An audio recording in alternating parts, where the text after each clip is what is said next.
Assalamualaikum warahmatullahi wabarakatuh. Senang sekali saya Dian Rahma hadir kembali menjumpai pemirsa Sultra TV, tentu dalam program Dewan Kota Kendari Menyapa. Dan kalau dihitung-hitung ini sudah ke-15 ya anggota dewan yang memang bersama-sama kita. Dan tentu selain menyampaikan apa sih yang menjadi kinerja serta apa yang telah dilakukan untuk masyarakat Kota Kendari, tapi tidak hanya itu saja, kita juga banyak mengetahui akhirnya informasi-informasi yang sebelumnya saya yakin ini tidak diketahui oleh seluruh masyarakat Kota Kendari. Dan luar biasanya pada kesempatan kali ini telah bergabung juga bersama kami di sini sudah ada Bapak Dr. Jabar Al-Jufri. Beliau selaku anggota Komisi 2 DPRD Kota Kendari bidang perekonomian dan keuangan serta sekaligus juga sekretaris fraksi PKS. Ya, selamat bergabung Bapak, terima kasih. Sebelumnya bagaimana kabarnya hari ini Pak? Alhamdulillah baik. Saya panggilnya Pak Dokter aja ya. Iya, silakan. Oke, biar lebih ini. Pak Dokter gini, kita tahu bidang Komisi Perekonomian dan Keuangan ya, ini merupakan bidang yang betul-betul memang sangat, saya bilang sih sangat sering menjadi permasalahan yang aduan masyarakat yang dilakukan, karena memang kalau masalah ekonomi, masalah keuangan ini erat kaitannya dengan kesejahteraan juga masyarakat. Betul, ya.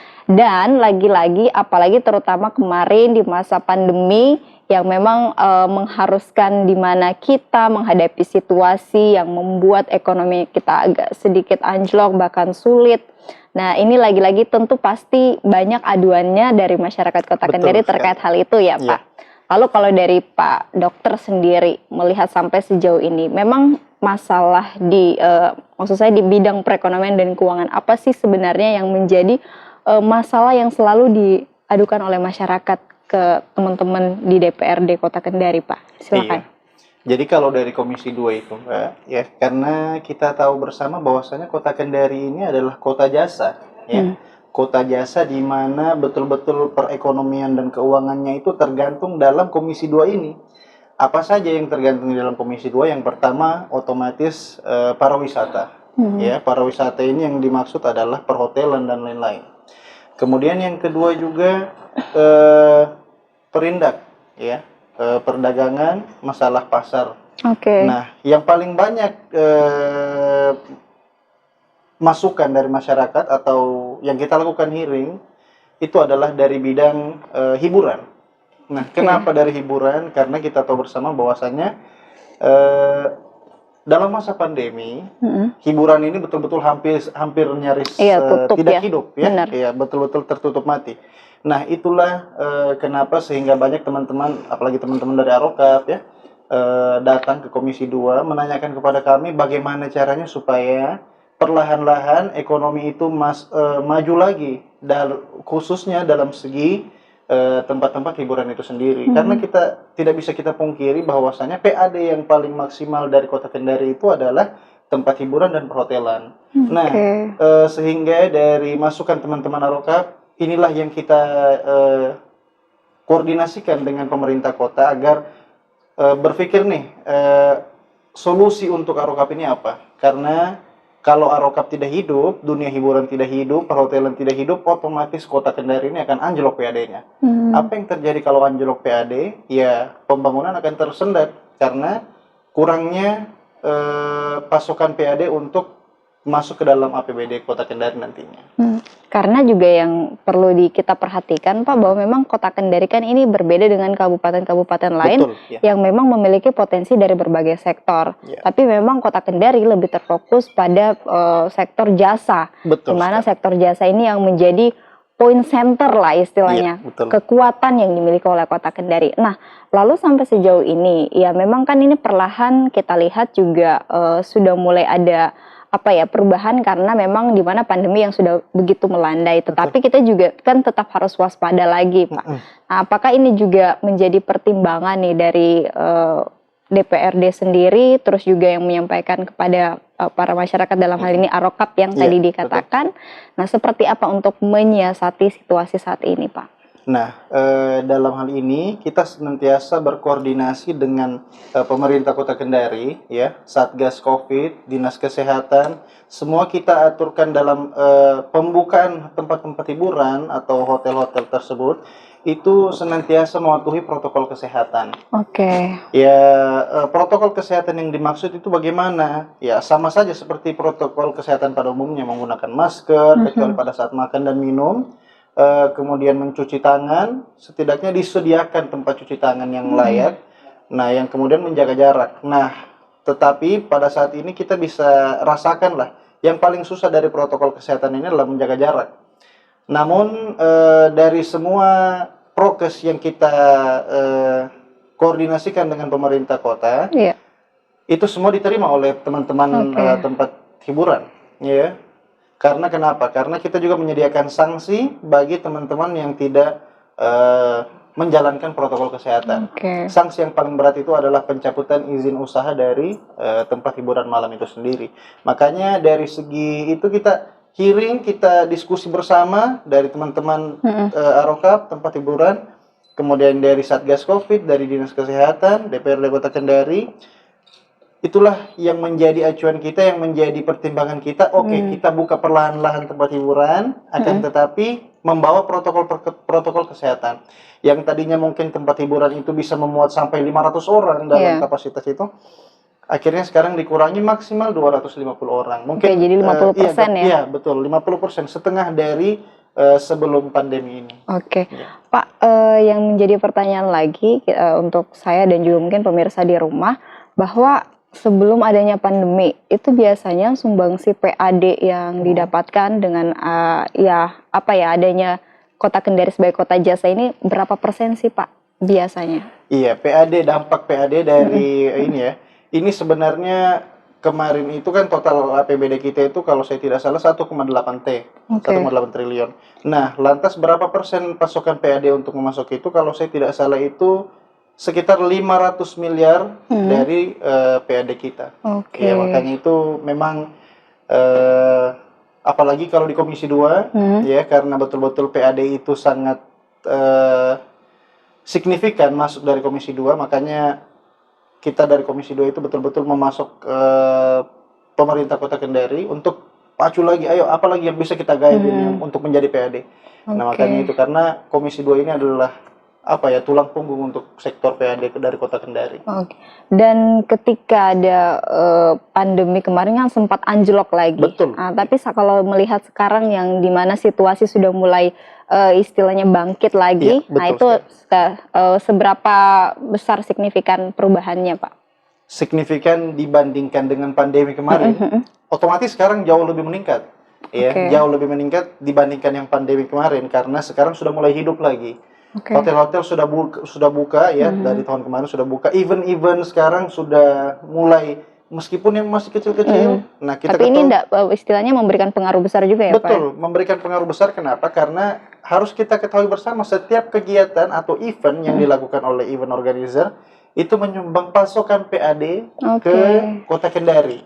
Nah, pada pajak hiburan, ya, pajak event hiburan dan lain-lain, kemudian juga sekarang sudah marak lagi olahraga-olahraga ya, yang tadinya ditutup total, gym, tempat futsal, main badminton, apalah yang semuanya bersifat indoor itu sekarang alhamdulillah sudah dibuka lagi.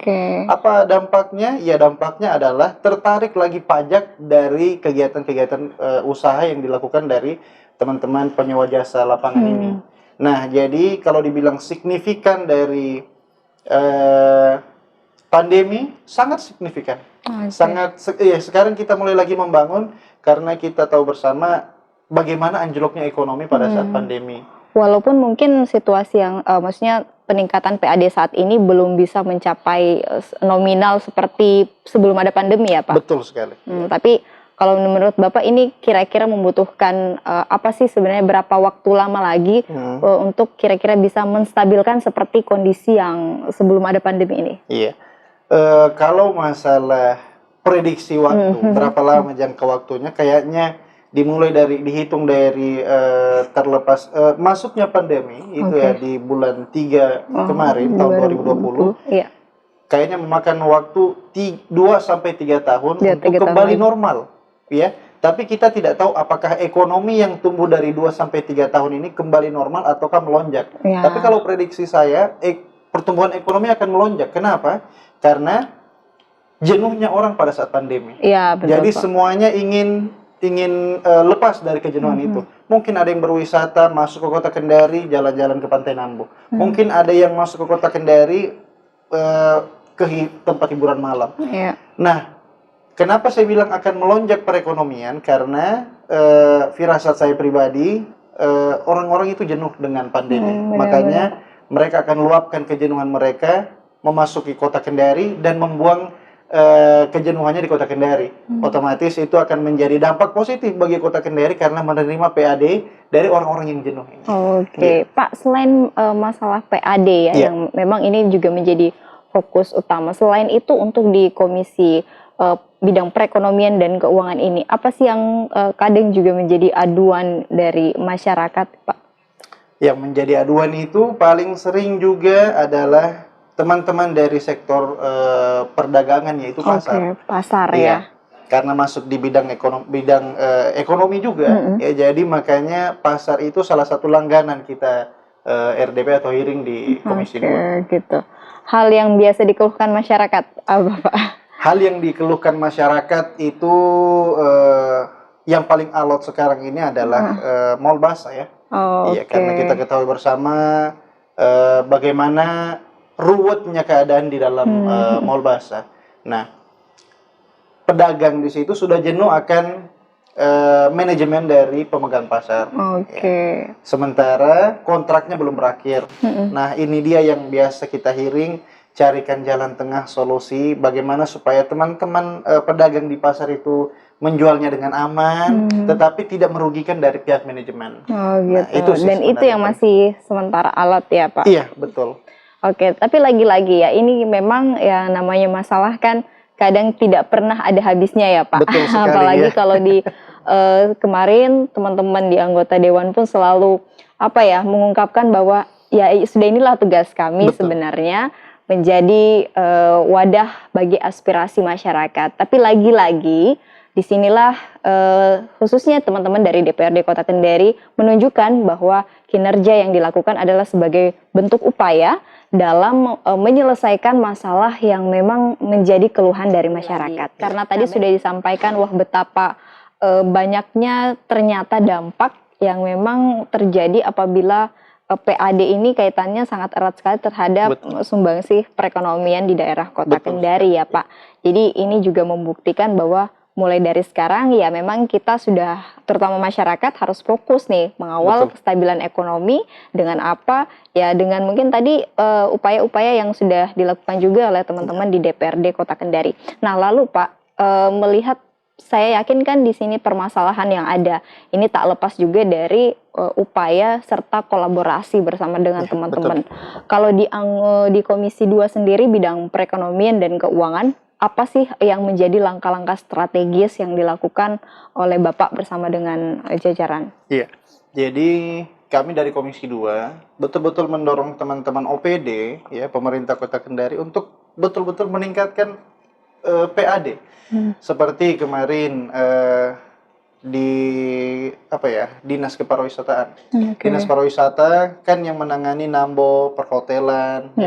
Itu betul-betul kita pacu bagaimana caranya supaya Nambo itu tidak cuma retribusi masuknya yang diambil, tetapi bagaimana parkirnya, kemudian gazebo-gazebo yang ada dimaksimalkan sehingga itu akan menjadi PAD. Karena salah satu PAD terbesar dari Dinas Pariwisata adalah Pantai Nambo itu sendiri. Kemudian perhotelan. Nah, kawasan perhotelan ini alhamdulillah sekarang sudah berbasis elektronik dibilangnya. Karena kenapa? Karena mereka sudah menggunakan alat yang dipinjamkan dari KPK untuk betul-betul melacak aktivitas apa yang terjadi di perhotelan. Iya, jadi betul-betul real time yang kita lihat sehingga pengambilan pajaknya juga itu real time. Nah, itulah yang menjadi program-program strategis kita. Tetapi insya Allah kedepannya akan banyaklah lagi terobosan-terobosan. apa yang akan kita lakukan untuk betul-betul meningkatkan PAD kita. Karena PAD, jikalau PAD kita meningkat drastis, otomatis juga pembangunan itu akan signifikan kelihatannya. Oke. Pak, tadi sempat disinggung berkoordinasi dengan OPD, Dinas Pariwisata, terus juga perhotelan. Kalau memang melihat Kota Kendari, selain sektor mana sih yang sebenarnya lebih memberikan sumbangsi lebih besar, Pak? Dari sektor pariwisata atau memang kuliner atau perhotelannya atau gimana nih yang paling lebih menonjol sebenarnya? Iya, yang paling menonjol itu sebenarnya perhotelan. Tetapi kenapa saya bilang tadi Dinas Pariwisata? Karena perhotelan ini melengketnya di Dinas Pariwisata. Itu yang paling menonjol. Yang kedua paling menonjol itu kalau saya tidak salah itu adalah Bapenda, ya, Badan Pendapatan Daerah. Karena kenapa?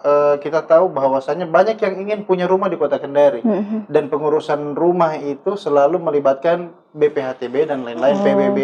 Nah, inilah dia yang menjadi tumpuan juga di Bapenda, sehingga itu akan menjadi sumbangsi PAD kita. Ya. Jadi itu dua dinas ini sih yang paling signifikan. Ya. Karena memang juga melihat lagi-lagi Kota Kendari sebagai kota jasa. Betul sekali. Ya, itu Pak. Nah, lalu sampai sejauh ini Pak, pernah tidak memang menemukan masalah-masalah yang khususnya di Komisi 2 yang menurut Bapak mungkin dan bersama dengan jajaran di bidang perekonomian dan keuangan ini begitu rumit ya istilahnya seperti itu. Ini gimana Pak? Oke, jadi masalah yang paling ruwet ya, yang ada di Komisi 2, ya saya tidak akan bohong dan tidak akan muluk-muluk. Ya, saya katakan yang paling ruwet itu adalah kalau kita bermasalah, tempat permasalahannya itu di pasar. Kenapa? Gitu. Karena di lain sisi kita memikirkan manajemen pasar yang harus meraup keuntungan juga, karena mereka juga membayar PAD, ya. Dan kita juga harus memikirkan pedagang-pedagang, di mana pedagang-pedagang ini kalau misalkan bisa mereka berdagang tanpa mengeluarkan uang, mereka itu akan lebih bagus untuk mereka. Karena kita tahu bersama bahwa pedagang di pasar itu membutuhkan keleluasaan sehingga bisa mendapatkan keuntungan. Ya, jadi itu sih yang paling ruwet. Di lain sisi kita berpikir ekonomi, di lain sisi kita berpikir kemanusiaan. Itu yang paling ruwet. Tapi untuk mengatasi hal tersebut pasti kan punya punya pendekatan tersendiri yang dilakukan oleh teman-teman Komisi 2. Lalu kalau dari Bapak secara pribadi pendekatannya seperti apa yang dilakukan? Kalau saya pribadi pendekatannya ya kita pendekatan individual jadinya. Saya yang mendekati teman-teman dari para pedagang di pasar. Artinya kita rangkul, kita menjelaskan bahwasanya ada aturan yang mengatakan tidak boleh seperti ini, ada aturan yang mengatakan PAD minimal begini. Pendekatan itu yang kita lakukan secara individual dan kita lebih jalin ke persahabatan kita dengan pedagang. Alhasil biasanya ya sampai saat ini selesai semua permasalahan karena kedekatan kita dengan pedagang. Nah, kedekatan kita dengan pedagang inilah yang membuat mereka ternyata ternyata ada aturan seperti ini.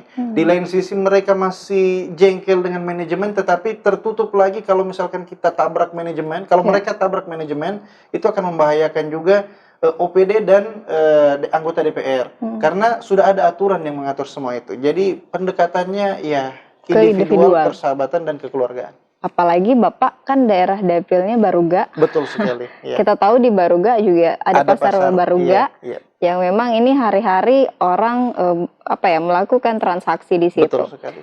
Pengalaman di pasar Baruga, apalagi di daerah dapil, gimana Pak melihat masalah-masalah di sana yang terjadi? Ya, jadi kalau misalkan kita berbicara di pasar Baruga, alhamdulillah pasar Baruga itu sampai sekarang ya selama saya menjabat di Komisi 2 saya belum pernah dapat ada masalah di sana. Hanya kemarin yang saya sempat lihat saja waktu banjir. Ya, insya Allah nanti kalau misalkan selesai rapat di DPRD ini kita akan berkunjung di pasar, karena pada saat musim hujan kemarin itu betul-betul terstak air di dalam pasar. Nah, inilah yang harus langkah-langkah yang harus saya pikirkan, karena kami akan bekerja sama dengan Komisi 3. Jadi karena Komisi 3 itu masalah pembangunan daerah ya. Benar.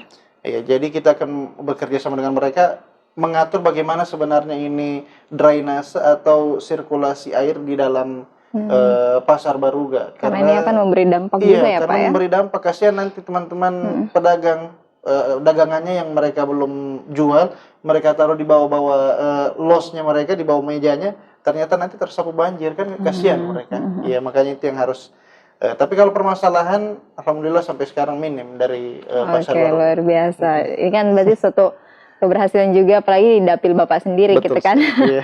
Karena kita tahu kita apa ya, sebagai seorang anggota dewan pun juga pasti akan memperhatikan di dapilnya dulu kan, Betul mungkin sekali. gitu menjadi fokus utama. Nah, selanjutnya bahwa memang di Komisi 2 bidang perekonomian dan keuangan ini karena memang sangat sentral sekali, di mana kita tahu berkembangnya suatu daerah itu kan memang dilihat dari bagaimana pembangunan yang ada di situ.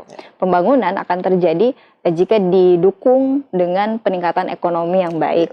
Nah, sampai sejauh ini berarti apa yang masih menjadi PR nih dari teman-teman di Komisi 2 kalau menurut Bapak? Kalau menurut saya sih sebenarnya sudah bagus ya. Overall sudah bagus. Yang bisa kita perbaiki itu adalah pedagang-pedagang yang nakal, ya tanda kutip nakal. Kenapa? Karena masih banyak kita dapatkan. Nah, ini sekaligus himbauan juga kepada masyarakat Kota Kendari. Kalau misalkan kita makan atau berbelanja atau mungkin ya makanlah paling banyak ya, makan ke restoran atau tempat makan, terus kita lihat bersama-sama bahwasanya ada kayak mini pet kecil ya yang mereka diberikan dari pemerintah kota.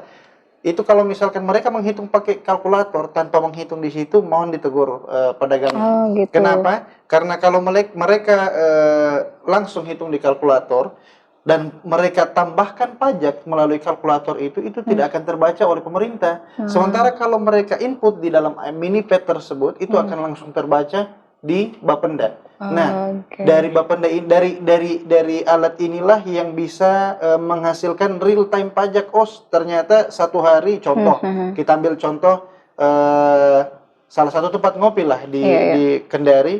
Apalagi Ternyata sudah banyak kan tempat ngopi sekarang. Kan sekarang sudah banyak. Contohnya di satu tempat kopi yang datang dalam satu hari itu yang pesan kopi itu ternyata 500 orang. Nah, dari pajak 500 orang ini ternyata pas pelaporan pajak nantinya yang dimasukkan ternyata hanya 100 orang atau bahkan 50 orang saja yang ngopi. Nah, ini kan berarti kurang banyak, kurang signifikan sekali pajak yang disetor. Sementara pajak real time-nya itu 500 per hari.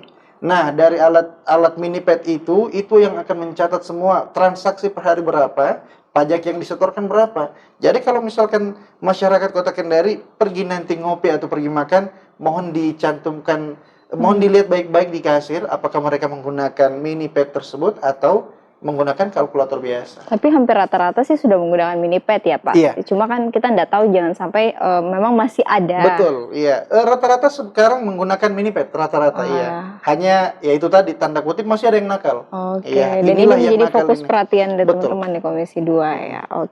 Dan lalu Pak, untuk mengatasi segala masalah yang terjadi, khususnya mungkin di bidang Komisi 2 ini, tentu kan pasti ini bukan hanya kerja dari DPRD Kota Kendari, benar Pak ya? Iya. Seluruh pihak, pemerintah Kota Kendari, bahkan hingga masyarakat juga harus terlibat. Nah, lalu kira-kira apa yang menjadi harapan Bapak kepada masyarakat Kota Kendari dalam hal ini untuk sama-sama nih membangun, menyokong pendapatan ekonomi kita? Iya. Jadi memang perlu kita ketahui bersama bahwasanya pendapatan asli daerah PAD itu datangnya itu bukan hanya dari OPD, ya, bukan hanya dari anggota DPRD-nya, tetapi melainkan kerjasama dari masyarakat juga. Nah, di sini saya menghimbau kepada masyarakat, taatlah pajak. Kenapa kita mesti taat pajak? Toh, pajak itu masyarakat yang nikmati. Kenapa saya bilang masyarakat yang nikmati? Kas daerah, ya, itu akan terpacu oleh PAD, pendapatan asli daerah. Nah, PAD dari mana? Dari pajak-pajak yang diterapkan oleh pemerintah. Jangan takut, karena pajak ini akan menjadi infrastruktur. Pajak ini yang akan membangun jalanan-jalanan kita. Pajak ini yang akan menerangi Kota Kendari melalui lampu-lampu jalannya. Jadi tidak usah takut bayar pajak. Kalau misalkan kita mampu, insya Allah pajak kita terpenuhi dan itu akan menjadi sumbangsi dari pribadi kita, ya, pribadi kita masyarakat untuk membangun infrastruktur yang ada di Kota Kendari. Iya, jadi sebenarnya ini ingat lagi apa sih yang menjadi hak dan kewajiban kita sebenarnya sebagai masyarakat Kota Kendari. Nah, Bapak Dr. Jabar Al-Jufri ini selain memang fokus anggota Komisi 2 bidang perekonomian dan keuangan, beliau juga memang menjadi sekretaris fraksi Partai PKS. Betul sekali. Di mana partai yang memang menaungi yang istilahnya sebagai perahu ini Pak ya. Betul, kalau teman-teman DPR bilang.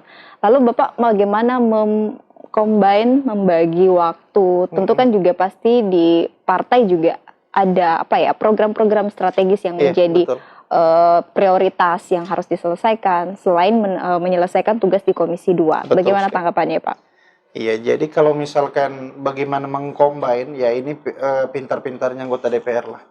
Karena ya saya di fraksi PKS, di partai PKS juga, kita alhamdulillah sampai sekarang tidak ada masalah. Tidak ada masalah dalam artian DPR-nya jalan mulus. Ketika kita dipanggil di partai juga kita bisa mulus-mulus saja. Karena apalagi di partai PKS itu betul-betul bergerak di dalam bidang ya kita tahu bersama partai PKS partai dakwah ya, partai Islam. Bergerak betul-betul di dalam keislamannya, kepemudaannya, kemudian kemanusiaannya. Di situ mereka betul-betul meminta anggota DPR ini aktif.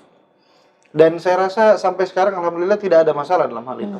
Kenapa? Karena ya kembali lagi saya juga orang partai, ya kita juga orang partai PKS, jadi senantiasa kita mendukung penuh apa yang menjadi program-program partai kita, tanpa meninggalkan kinerja kita di DPRD tadi. Oke, tapi menurut Bapak, apakah juga di Partai PKS ini selaras dengan tugas Bapak untuk memikirkan khususnya di bidang Komisi 2 Perekonomian dan Keuangan, Pak?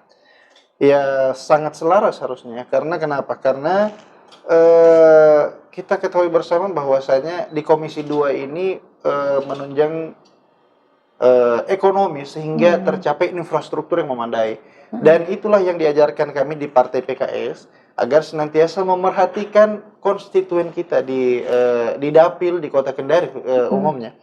Nah, kalau misalkan PAD kita, ya kembali lagi ke PAD kita meningkat, infrastruktur kita meningkat, otomatis selaras dengan kemauan PKS. Karena PKS senantiasa menghimbau kita untuk memperhatikan konstituen-konstituen kita. Nah, inilah yang menjadi dasar kenapa saya katakan selaras betul antara kinerja kami di Komisi 2 dengan kemauan dari partai kita, yaitu Partai PKS. Oke, luar biasa. Jadi ini tetap berjalan beriringan ya Pak? Betul sekali. Partai dan juga tugas di Komisi 2 bidang perekonomian dan keuangan. Dan begitulah bahwa setiap anggota dewan tentu punya tugas dan tanggung jawab masing-masing, serta bukan hanya fokus di bidang komisinya, tapi juga tentu di fraksi partainya masing-masing. Karena biar bagaimana kan lahirnya dari fraksi partai kan gitu. Nah, selanjutnya bahwa memang di sini saya yakin rasa penasaran ini bukan hanya ada pada saya Pak, tapi juga pemirsa di rumah, bahwa kalau melihat basic ya dari nama Bapak pun, Bapak seorang dokter. Betul sekali. Dokter ini apa nih? Dokter umum Pak? Dokter umum. Oh, dokter umum ya. Kalau kita melihat mungkin pasti banyak bertanya-tanya, kok jauh ya dari basic pendidikan, bahkan kok bisa sampai terjun ke dunia politik. Nah, boleh dijelaskan dulu Pak, sebenarnya mengawali dari dokter ini sampai akhirnya mau menjadi anggota fraksi partai, setelah itu baru duduk di kursi DPR, itu gimana sih Pak? Jadi awalnya ini kayaknya kalau kita cerita lengkap ini agak panjang. Panjang banget sih Pak ya. Karena kenapa? Jadi pada saat 2017-2018 awal itu saya tugas di daerah ujung dari Sulawesi Tenggara ini. Kenapa saya bilang di ujung? Karena di sana betul-betul tidak ada listrik, tidak ada sinyal telepon. Betul-betul di ujung. Di Kabupaten Konawe Selatan, Kecamatan Laonti. Oke. Saya tugas di sana. Nah, saya tugas di sana, terus saya berpikir ini infrastruktur kok begini, padahal notabene kita ini bukan di timur Indonesia ini. Artinya kita di tengah-tengah Indonesia, tetapi kenapa kayak kita jauh dari yang namanya Indonesia. Ya, terus saya berpikir kalau misalkan saya terus menjadi dokter, sampai kapan ini kita akan begini terus di launting? Itu yang pertama saya pikir. Kemudian saya pulang ke rumah di Kota Kendari. Saya masuk, saya berpikir saya adalah seorang dokter. Dokter itu adalah pelayan masyarakat dalam bidang kesehatan. Iya. Nah, otomatis saya sudah terbiasa dong. Saya sudah terbiasa diminta tolong sama masyarakat. Benar. Tidak mengenal waktu, ya. Meskipun saya sedang tidur, saya dipanggil oleh masyarakat, saya akan bantu masyarakat karena kembali memang lagi masalah hidup, kemanusiaan, masalah hidup dan matinya masyarakat. Nah, terus saya berpikir, kalau misalkan semua pejabat-pejabat publik kita itu berlatar belakang dokter itu bagaimana? Kalau misalkan berjiwa kedokteran saja, itu akan bagus sekali di DPRD-nya nanti. Nah, makanya saya pikir daripada saya menjadi pengayom masyarakat, pelayan masyarakat dalam bidang kesehatan saja, oke, bagaimana kalau misalkan saya menjadi pelayan masyarakat dalam kinerja yang lebih luas. Nah, dari pemikiran inilah timbul, oke, kayaknya saya harus maju ke DPR. Karena saya terbiasa dengan diminta tolong sama masyarakat. Dan saya maju ke DPR, masyarakat betul-betul merespon dengan baik karena kami dokter, ya. Bukan saja hanya dari dokter, ya, tetapi karena mereka tahu bahwasanya dokter ini adalah orang-orang yang paling dipercaya lah, ya, dari masyarakat. Makanya mereka respon positif. Dan alhamdulillah itulah yang mengantarkan kami di DPRD Kota Kendari. Tapi sampai sekarang masih sebagai profesi dokter juga masih tidak ditinggalkan, Pak? Profesi dokter sekarang sih untuk official, untuk yang resmi tidak. Saya tidak terjun ke situ. Saya tidak buka praktik dan lain-lain. Kenapa? Karena ya kita tahu betapa sibuknya sekarang di DPR. Benar. Nah, tetapi masih melayani masyarakat. Kalau misalkan masyarakat bertanya kepada saya berikan resep. Ya, meskipun tidak ada tupoksi saya, makanya saya selalu ingatkan orang-orang yang meminta resep kepada saya bilang kalau obat tertentu tidak bisa saya himbau untuk kita pergunakan karena itu harus melalui resep dokter. Benar. Nah, kalau misalkan obat-obat yang bisa dibeli di pasaran, saya akan himbau, oh iya ini sakit ini, obatnya ini, sakit ini. Insya Allah kita akan bantu masyarakat dengan itu. Ya, dan alhamdulillah juga masyarakat yang mengeluh kepada saya masalah kesehatannya, mereka juga jadinya percaya begitu dengan kita. Bukan hanya karena kedokterannya, tetapi karena bukan hanya anggota DPR-nya, tetapi dari dunia kedokterannya juga. Tapi tidak pernah menyesal ya Pak, istilahnya melepas ini kan profesi dokter tidak gampang loh Pak. Iya, pendidikannya lama. Terus juga membutuhkan waktu dan materi yang luar biasa. Betul, iya. Enggak sayang ya Pak untuk akhirnya fokus saja ke dunia politik ini? Jadi kalau masalah sayangnya, terkadang itu saya betul-betul iri dengan teman-teman di kedokteran. Kenapa? Karena dari pertama kuliah pasti kita termindset, oke, suksesnya kita itu di dokter. Suksesnya kita itu jadi dokter umum, kemudian sekolah spesialis, jadi dokter spesialis, gitu kan? Buka praktek, saving lives. Itulah yang menjadi keirian saya, iri saya sama teman-teman. Karena sekarang harusnya kalau misalkan saya tidak di DPR, saya sudah sekolah spesialis dan saya sangat suka dengan sekolah ortopedi. Ortopedi itu bedah tulang. Saya suka sekali sama itu. Nah, tetapi ada ndak sayang ndak? Sayang itu pasti ada. Artinya kita melepas profesi yang kita jalani hampir 7 tahun ya. Enggak, saya hampir 8 tahun baru lepas ya. Luar biasa. Dari mulai sekolah sampai 8 tahun kita ini. Sayang pastinya, tetapi sekali lagi sayangnya ini terbalaskan karena setiap kita turun ke masyarakat, kita hadirkan infrastruktur di situ melalui kerjasama kita dengan pemerintah. Wah, itu juga rasa sayang kita dari kedokteran itu terbayar. Karena ternyata masyarakat puas dengan kinerja kita di DPR. Kalau misalkan masyarakat tidak puas dengan kinerja kita di DPR, mungkin saya sudah sekolah spesialis ya. Dan saya merelakan anggota DPR saya, tetapi alhamdulillah ternyata masyarakat responnya positif. Makanya sampai saat ini kita jalani dulu anggota DPR. Tapi untuk niat Bapak kan tadi mengatakan bahwa kalaupun nanti lanjut istilahnya tidak sebagai seorang anggota dewan, Bapak kan ingin lanjut sekolah karena Betul. senang ya dengan ortopedi. Iya. Tapi sampai sekarang apakah masih ada keinginan untuk belajar lagi Pak? Walaupun ya nanti kita tahu di anggota dewan kan juga ada masa periodenya kan. Iya, Ya, betul ini sekali. gimana Pak tanggapannya? Jadi ya di periode berikutnya nanti, di kontestasi periode berikutnya itulah yang dipertaruhkan. Oke. Kalau misalkan masyarakat masih meminta kami untuk duduk kembali di DPR, ya berarti saya harus merelakan dunia kedokteran saya, karena ambil sekolah spesialis juga itu mempunyai Waktu batas yang lama. usia. Oh gitu. Batas usia juga ada. Kalau saya tidak salah batas maksimal 35 tahun. Nah, tetapi kalau misalkan memang masyarakat tidak menginginkan kami untuk duduk lagi di DPR, ya saya akan tetap membantu masyarakat, tetapi dalam betul-betul fokus ke dalam bidang kesehatan. Oke. Tetapi tentunya saya berharap kedua-duanya ini mempunyai sisi positif masing-masing. Jadi ya biar masyarakat saja yang menilai nantinya. Siap. Nah, di dua bidang ini kan sebenarnya tidak jauh berbeda ya Pak. Betul. Di DPR ketika juga menjadi dokter karena memang sama-sama melayani masyarakat. Iya betul sekali. Nah, tapi kalau Bapak sendiri apakah punya pandangan pribadi Pak ketika sebagai seorang dokter dan ketika sebagai seorang anggota dewan? Ini gimana tanggapannya? Iya, kalau gambaran pribadi saya gimana ya?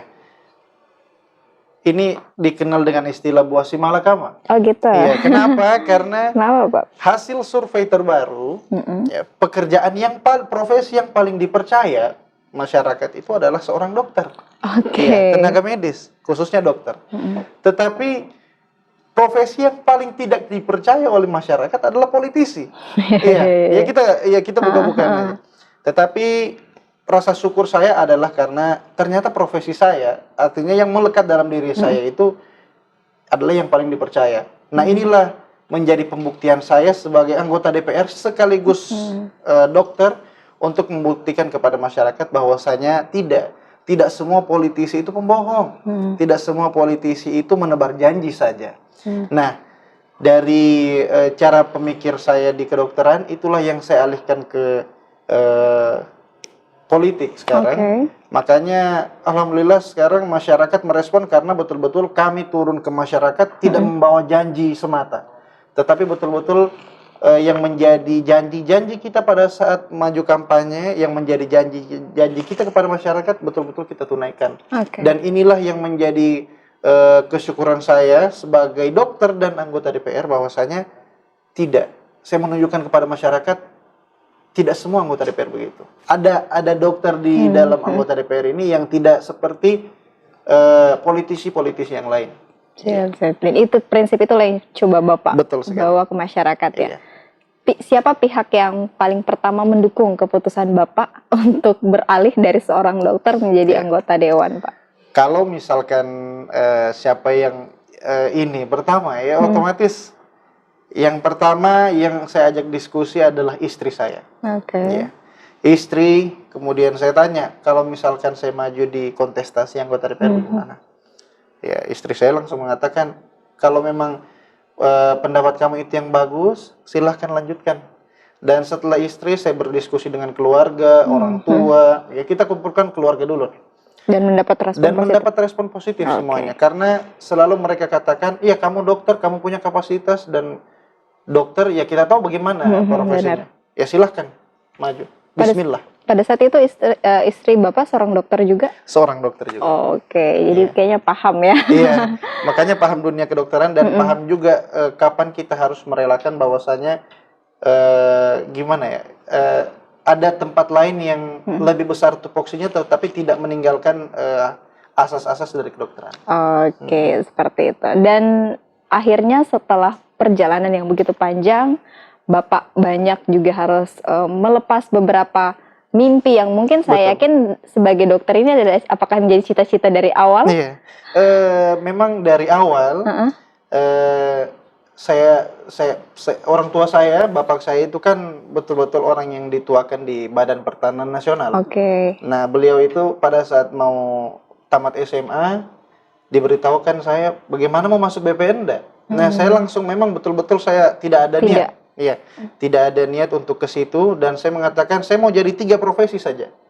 Yang pertama kalau bukan Polri, yang kedua TNI, yang ketiga dokter. Jadi 3 saja. Tiga profesi yang saya pegang betul. Bahkan politisi tidak masuk. Politisi tidak masuk pada saat itu. Iya, ternyata saya tes Polri gugur karena mata saya ya, karena mata saya rabun. Kemudian tes TNI gugur. Nah, one shoot-nya di kedokteran. Dan alhamdulillah lolos. Alhamdulillah 1 kali lolos. Tapi akhirnya dipertemukan lagi dengan pilihan terberat, akhirnya melepas lagi. Dan bahkan sekarang menjadi seorang politisi. Apa yang menjadi prinsip hidup Bapak yang dipegang sampai saat ini? Yang saya pegang sampai saat ini adalah saya seorang dokter dan saya seorang politisi. Asas-asas dari menjadi dokter itu bagaimana dunia kedokteran itu mengubah hidup saya, mengubah sifat-sifat saya yang tadinya mungkin kekanak-kanakan. Pas kita masuk ke dalam kedokteran, tidak bisa kita menjadi anak-anak karena tidak bisa kita mempertaruhkan kepribadian kita dengan nyawa seseorang. Itu sangat-sangat tidak relevan. Nah, asas-asas inilah yang saya bawa dari dokter menuju ke politisi. Makanya saya selalu himbau kepada konstituen masyarakat bahwasanya saya pelayannya kita semua. Saya tidak akan terpilih kalau bukan masyarakat yang pilih. Benar. Nah, kalau misalkan saya mengatakan kata-kata seperti itu, kira-kira siapa yang lebih di atas? Apakah rakyatnya atau wakil rakyatnya? Saya selalu jelaskan ke masyarakat bahwasanya saya ini kita punya bawahan semua. Saya adalah bawahannya rakyat. Kenapa? Karena saya tidak akan kerja kalau bukan rakyat yang pilih. Nah, kemudian saya lekatkan lagi dengan asas-asas kedokteran, pemikiran-pemikiran kedokteran, dan alhamdulillah respon masyarakat sekarang positif. Jadi tidak ada kata-kata ini dokter harusnya tidak pantas waktu kita pertama maju itu selalu yang menjadi serangan. Ini dokter tidak pantas di politisi. Tapi sekarang sempat ada ya? Waktu itu. Bukan sempat ada, banyak. Banyak sekali. Ini sudah dokter, kenapa mau maju lagi politisi? Ini banyak. Tetapi alhamdulillah sekarang terbuka semua matanya bahwasanya saya seorang dokter dan saya seorang politisi. Oke, siap. Sampai sejauh ini, apakah menurut dari Bapak dokter sendiri, setiap orang kan pasti punya goals ya Pak? Betul. Punya tujuan hidup. Apakah goals Bapak sudah tercapai sampai di titik ini? Kalau goals hidupnya kita itu, rasa syukur alhamdulillah sekarang sudah mencukupi target saya. Tetapi goals hidup yang betul-betul tujuan utama kita itu belum. Dan insya Allah kita akan rintis tangga untuk ke sana. Oke, luar biasa. Dan satu hal lagi yang terakhir mungkin Pak, apa sih yang istilahnya ini mungkin juga bisa menjadi sebuah motivasi sih, inspirasi untuk kita semua dalam hidup. Yang namanya pengalaman adalah pelajaran paling berharga. Apa sebenarnya yang pengalaman yang memang betul-betul Bapak bisa jadikan pelajaran dan mungkin saja ini juga bisa menjadi pelajaran untuk kita semua. Apa itu Pak? Ini pengalaman, betul-betul pengalaman pada saat kita mau beralih dari dokter ke politisi. Banyak yang mencaci, tetapi ingat, yang mencaci kita itu berarti dia betul-betul iri dengan kita. Yang mencaci kita itu kenapa? Karena betul-betul mereka itu tidak pernah selevel dengan kita. Jadi tunjukkan bahwasanya cacian mereka itu akan menguatkan diri kita sehingga kita akan jauh lebih meroket, bukan karena diri kita tetapi karena cacian mereka. Jadi ketika kita direndahkan maka jangan membuat kita untuk tidak bisa melakukan apa-apa ya Pak. Tapi malah itu menjadikan motivasi untuk kita lebih jauh lagi lebih dari mereka. Ibarat mobil punya bensin, cacian-cacian itulah menjadi bensin kita untuk melejit ke atas. Luar biasa. Ya, ini semoga bisa menjadi sebuah pelajaran penting juga untuk kita. Apalagi zaman sekarang Pak, yang namanya makian, cacian, hal-hal yang bahkan dapat menurunkan semangat kita itu marak biasa dan juga kadang terjadi di sekeliling kita. Tapi lagi-lagi disinilah kita dilihat, kita diuji apakah kita siap untuk hal itu. Dan luar biasa, Pak Dokter pun juga istilahnya memberikan satu semangat lagi kepada kita bahwa apapun yang terjadi tetaplah fokus dan juga menatap apa yang menjadi tujuan hidup kita. Baik pemirsa Sultra TV, tidak terasa waktu kita sudah di penghujung acara. Saya berterima kasih sekali atas kesediaan waktu dari Bapak Dr. Jabar Al-Jufri selaku anggota Komisi 2 DPRD Kota Kendari bidang perekonomian dan keuangan sekaligus Sekretaris Fraksi PKS. Luar biasa, semoga apa yang disampaikan ini bisa menjadi suatu informasi yang bermanfaat juga untuk kita. Dan untuk teman-teman Sultra TV, terima kasih sudah menyaksikan program ini. Akhir kata saya beserta kru yang bertugas pamit undur diri. Wassalamualaikum dan sampai jumpa.